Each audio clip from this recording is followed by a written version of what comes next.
5 things to know about the massive AT&T network outage. Tens of thousands of Americans had trouble making phone calls, sending texts, reaching emergency services, or even accessing the internet on Thursday because of a nearly 12-hour AT&T network outage. And at least one police department reported that its 911 line was briefly flooded with people dialing to see if their calls would go through from their cell phones. The alarm over an outage of a major cell network that at one point affected more than 70,000 customers is understandable. People have become deeply reliant on their cell phones for keeping in touch with work and family, getting directions, accessing the internet, and doing two-factor authentication for website logins. Not to mention more serious tasks like calling for help when in danger. The incident also quickly raised questions about whether malicious activity could have caused the outage and could present an ongoing threat to U.S. cell networks. Although there is currently no evidence that bad actors were behind the outage. AT&T finally restored wireless service to all customers by around 3 p.m. Eastern Time, and the company said it was sincerely sorry to customers. Here's what you need to know about the outage. Who was affected? If you're a Verizon or T-Mobile customer and don't have friends or family who use AT&T, you may not have noticed the issue on Thursday, as those rival carriers were not affected. But starting early Thursday morning, thousands of AT&T customers began reporting issues calling, texting, and accessing the internet on their mobile devices. At one point, more than 74,000 AT&T customers reported outages on digital service tracking site Downdetector. The figure only represents self-reported outages, meaning the true number of affected customers was almost certainly higher. Prior to Thursday's incident, AT&T had encountered sporadic outages this week, including a temporary 911 outage in some parts of the southeastern United States. Although regional outages happen occasionally, prolonged nationwide outages are exceedingly rare. Within hours on Thursday, the number of customers affected by the outage began to decline. And by around 3 p.m. Eastern Time, the company said the issue had been fully resolved.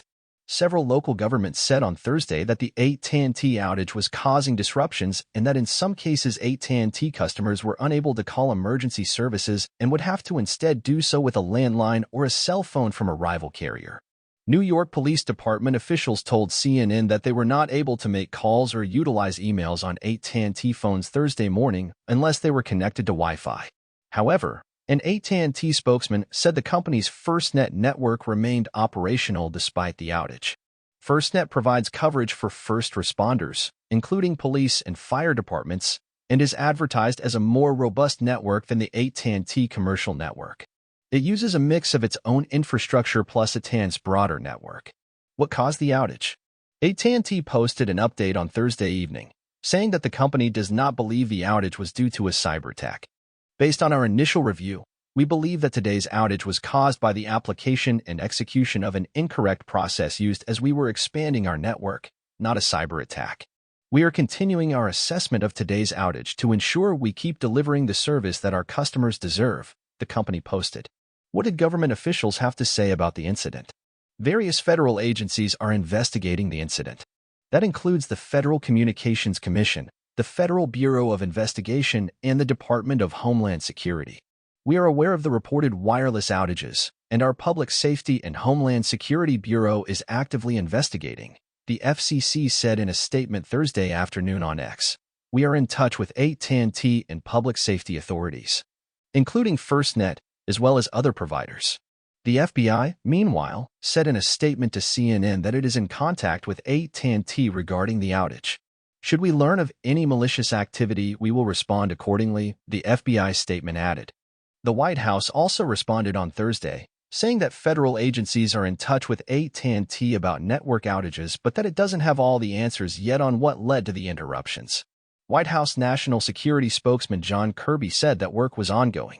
The bottom line is we don't have all the answers to that, Kirby said Thursday afternoon.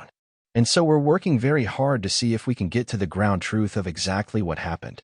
How did AT&T respond? AT&T said it took immediate action to restore about 3/4 of the network by around lunch Eastern Time. Then, about 12 hours after the outages first began, AT&T announced it had fully restored service to affected customers. We sincerely apologize to them, the company said in a statement. Keeping our customers connected remains our top priority, and we are taking steps to ensure our customers do not experience this again in the future.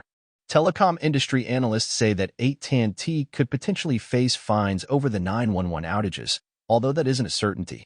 Many angry customers, meanwhile, flooded AT&T with inquiries on social media and blasted the company's apparent lack of transparency around what was going on and when service would be restored.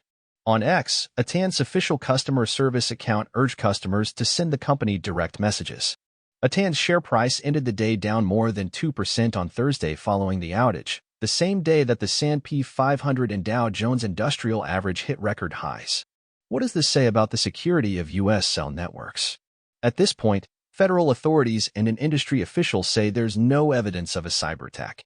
The industry official told CNN the problem appears to be related to peering, or the way that calls are handed off from one network to the next. It's possible new evidence could emerge pointing to an attack, but it is too soon to say.